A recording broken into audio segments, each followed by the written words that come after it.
Jadi posisinya tukang gembung, ikan gembung tadi itu berada di seberang sana, itu pohon yang besar sana itu. Oh, sampai sana dia seberang. Nah,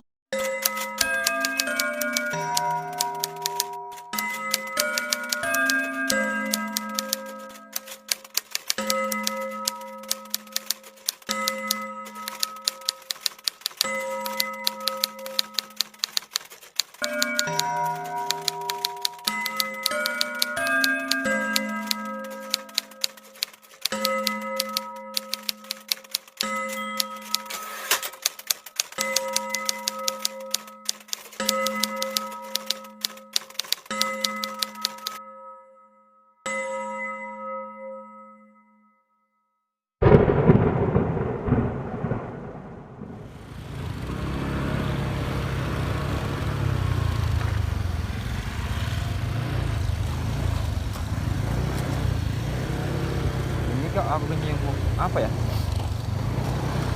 Dan oh, Enggak aja Oren. selalu aja. Enggak usah dibunyikan. Iya. Oke, assalamualaikum warahmatullahi wabarakatuh. Di sini kita buat untuk teman-teman semua yang penasaran tentang tempat di mana ini di Medan Senembah. Di sini saya akan mereview tempat yang bernama Lobang Kangkung, dan kita di sini ditemani dengan Bapak Dani berlaku tokoh ataupun penduduk di sini. Dialah yang akan menjelaskan tempat ini sedetail. Oke guys, atau teman semua, kita lihat dulu di belakang sini atau sekeliling kita ini. Inilah penampakan ataupun sekeliling Lobang Kangkung yang akan kita bahas. Jadi mitosnya di sini tuh banyak kejadian-kejadian misterius, dan warga di sini juga sudah mengetahui, beberapa warga juga sudah banyaklah dapat cerita dari kita, juga banyak dapat cerita dari warga-warga sekitar bahwa sering terjadi hal-hal yang misterius. Ini mitos, fakta, atau apa, kita bahas mitos. Oke teman, kita akan bahas satu persatu mitos atau fakta di balik misteri Lobang Kangkung yang ada di desa Medan Senembah ini. Bapak Umardani, jadi apa aja mitos yang ada di Lobang Kangkung? jadi gini, saya akan menceritakan awal mula terjadinya daerah ini dinamakan Lobang Kangkung. Jadi di era tahun 90-an itu ada kejadian yang sedikit di luar nalar gitu kan. Awalnya itu ada seorang pedagang ikan gembung rebus. Nah, itu dia berdagang arah ke kampung sebelah. Nah, ketika itu dia sampailah mencapai maghrib gitu kan. Jadi setelah itu dia kembali ingin pulang gitu. Di tengah perjalanan dia semacam dipanggil gitu seorang wanita gitu kan. Seorang wanita? Nah, jadi dia katanya ingin menumpang gitu, ingin pulang. Kebetulan daerah itu, ini wilayah ini dulunya awalnya ini kan lahan PTP ya, dulunya ini ditanami sawit gitu. Jadi Dan sekarang ini sangat gelap dulunya. Jadi pedagang gembung tadi ini kan, setelah dia pulang di tengah jalan dijegat oleh seorang wanita ingin menumpang lagi ceritanya kan. Lalu dia mengizinkan gitu. Nah, jadi tiba-tiba si tukang gembung ini dia itu hilang gitu, dicari oleh keluarganya gitu kan, karena dia nggak pulang-pulang gitu. Jadi ribut lah gitu kan, di mana-mana orang ribut nyari ada orang hilang gitu kan, apalagi di masa itu kan orang kan masih uyup gitu, jadi ada cerita kehilangan itu sangat gencar di mana-mana. Rupanya ada seorang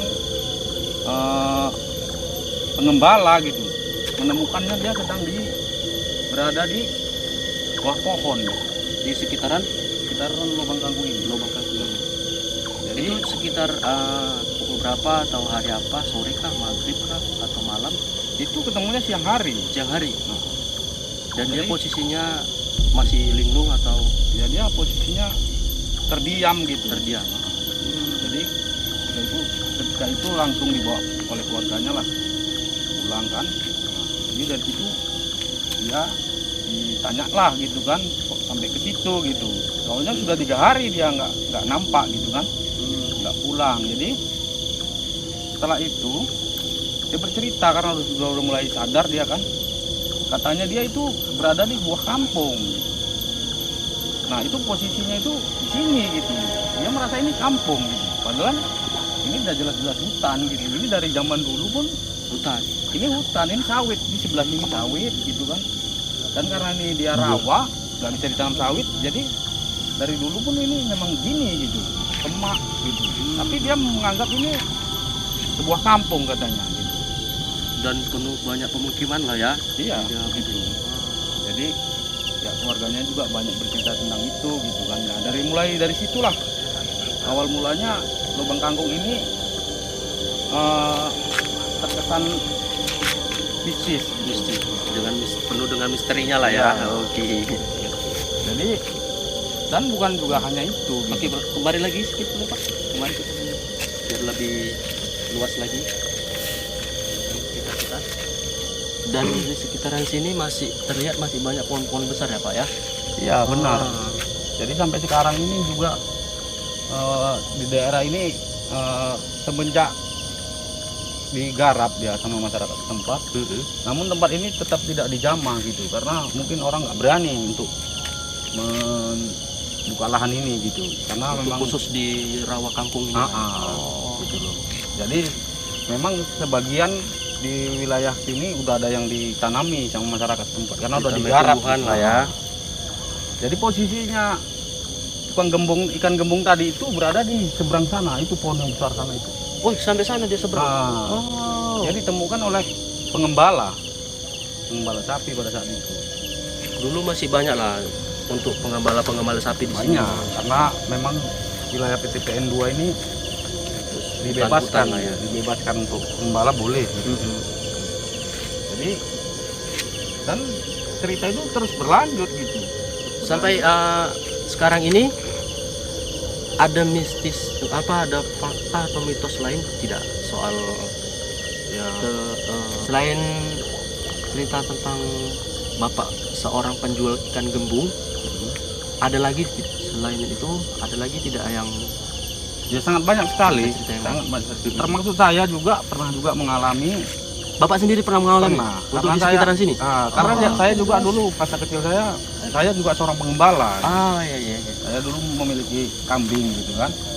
Jadi jarak rumah saya dari lubang kangkung ini hanya sekitar 1 kilo. 1 kilo. Ke sebelah timur. Iya. Sebelah timur ya. Jadi pernah kejadian itu saya kehilangan 1 ekor induk untuk kambing kan. Kebetulan saya mengembala itu di wilayah sebelah barat sebelah sana lubang kangkung ini. Jadi ketika itu kambing yang lain sudah pulang kan. Jadi saya kehilangan 1 ekor gitu. Jadi saya mencoba untuk kembali kemari gitu kan, tapi keadaannya itu sudah sangat sore. Jadi sudah mau maghrib ya. Belum Dan maghrib. Bapak sendiri yang mencarinya atau Bapak Enggak, biarkan saja? saya bersama sepupu saya. Sepupu. Jadi ketika itu kami mendengar suara jeritan kambing gitu kan. Jeritan suara kambing. Dan itu saya tanda itu suara kambing saya gitu kan. Ah. Jadi saya telusuri gitu kemari. Dan itu posisinya maghrib gitu kan. Ternyata nggak ada gitu kan. Jadi datang ke saya ini dia curiga gitu, ini suara apa gitu kan. Akhirnya dia memutuskan untuk pulang gitu kan, ketakutan dia gitu. Sepupu Anda tadi? Iya. Sepupu Bapak tadi ya. Jadi terakhirnya itu ya kami putuskan untuk pulang, dan ketika itu kami sampai ke rumah udah lewat maghrib gitu ya. Sampai ke rumah ternyata kambingnya itu udah di rumah gitu. Pulang dengan sendirinya? Pulang dengan sendirinya. Itulah hal ganjil yang saya alami gitu, dan saya tuh seperti terkecoh dengan suara itu. Nah, itu saya sendiri yang mengalaminya gitu. Dan banyak lagi yang kisah-kisah lain warga-warga setempat warga sini setempat yang merasakan lah semuanya Iya, ya. betul. Oke Pak, saya penasaran soal kenapa tempat ini dinamakan lubang kangkung. Kenapa nggak lubang-lubang buaya kayak lubang apa atau apa yang lainnya? Ya kejadian itu kan kita juga nggak paham ya. Tiba-tiba aja itu orang tua kita dulu menamakan lubang ini lubang kangkung. Jadi mungkin secara geologis karena ini dia rawa dan tidak bisa ditanami dengan pohon-pohon keras gitu ya, mungkin sawit gitu kan. Jadi dan dia banyak kangkung, jadi mungkin itulah dinamakan lubang yang berkangkung mungkin gitu ya. Karena banyak tanaman kangkung, jadi bukan ditanam, tapi dia tumbuh sendiri gitu. Iya. Karena kan tanaman itu kan liar, tanaman kangkung itu kan. Kangkung liar lah. Jadi menurut Bapak seram apa tempat ini? Ya menurut saya sih, karena saya juga nggak pernah melihat langsung gitu ya, hanya mendengar juga warga setempat gitu kan. Ya, ada yang melihat itu semacam ular besar, tapi dia berkepala manusia gitu dan berjanggut gitu kan. Ada juga yang bilang nampak seperti bola api ya, bola api yang terbang. Nah, itu sering muncul di wilayah sini. Dan itu cukup mengganggu nggak? Saya rasa semenjak kejadian yang tukang gembung itu, setelahnya sih nggak pernah ada kejadian yang cerita seperti itu lagi kembali ya. Tapi namun cerita-cerita tentang ada orang nampak seperti kampung gitu itu masih ada Seperti kampung. Tapi dia juga nggak disasarkan ataupun nggak hilang, tapi dia melihat gitu ada semacam perkampungan gitu kan, ada aktivitas di situ gitu. Nah itu banyak kita dengar itu gitu. Oke Pak, sekarang kita banyak tahu tempat ini dan kejadian mistiknya. Sekarang pesan dari Bapak untuk warga atau orang lain yang dari kampung luar sana ketika melintas kemari harus gimana? Ada pesan-pesan kau untuk mereka yang melintas kemari? Ya, menurut pengalaman saya ya, sebenarnya sih kalau kita itu kan beda alam ya. Jadi kalau kita itu ibaratnya kita datang ke rumah orang dengan sopan gitu kan, berbicara juga dengan sopan, mungkin juga kita nggak akan diganggu gitu kan. Ya jangan lupa juga berdoa gitu kan, namanya ini posisinya di hutan ataupun di tempat yang sakral gitu kan. Jadi mungkin gangguan-gangguan itu bisa saja terjadi, asal kita bisa membentengi diri lah dengan doa gitu kan. Ya, benar-benar. Menurut saya begitu. Oke Pak, sebelumnya terima kasih Bapak udah menceritakan latar belakang tempat ini. Apa tadi nama Pak? Lubang Kangkung. Dan oke, sekarang boleh nggak kita nge-expose tempat ini untuk biar teman-teman semua bisa lebih tahu, lebih paham tempat-tempat.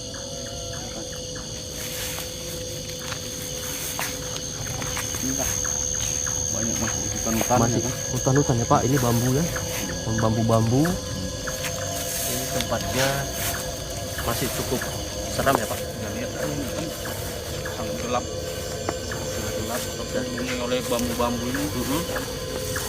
Jadi kalau di malam hari, Tapi akses untuk jalan itu masih bisa ya untuk dilalui Pak.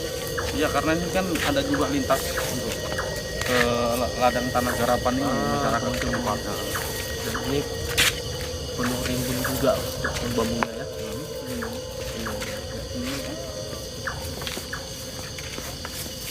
Tapi akses ke rumah warga jauh tidak Pak? Kira-kira sekitar 1 kilo ini. 1 Kalau kilo. di Lusuri 1 kilo juga ke timur, ke barat itu hampir sekelilingnya itu 1 kilo ini. Berarti di tengah-tengah ini hutan lah. Hutan. Iya. Karena ini dulu juga lahan sawit kan. Tapi sekarang digarap sama masyarakat.